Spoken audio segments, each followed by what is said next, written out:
Your Pioneer Xumo TV's red light indicates standby mode, but the TV isn't powering on. This often points to power supply unit or main board malfunctions.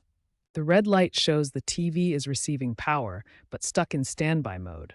The power supply unit should convert and distribute electricity to the TV components. Start by unplugging the TV from the wall socket. Then carefully remove the back panel to access the internal components. Visually inspect the power supply unit board.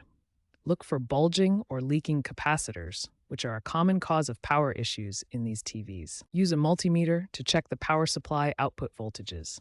You should see around 12 volts for standby, 5 volts for logic circuits, and higher voltages for the display panel.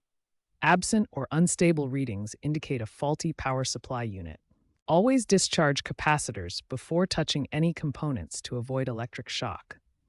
This is crucial for your safety during the diagnosis process. The power supply board contains the components that convert and regulate electricity for your TV.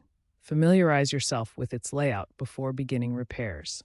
If the power supply unit is faulty, replacing the board is often the easiest solution. You can find replacement PSUs on sites like eBay or AliExpress, typically costing between $50 and $100. Ensure the replacement is compatible with your Xumo model by checking voltage specifications. If you're comfortable with electronics repair, you can attempt to replace individual capacitors. YouTube tutorials, like those from channels such as ElectroBoom, demonstrate how to desolder and replace components. For advanced troubleshooting, an oscilloscope can help verify waveforms. Remember to consult schematics from sites like servicemanual.com for your specific model. If DIY isn't your thing, professional services like Best Buy's Geek Squad can assist.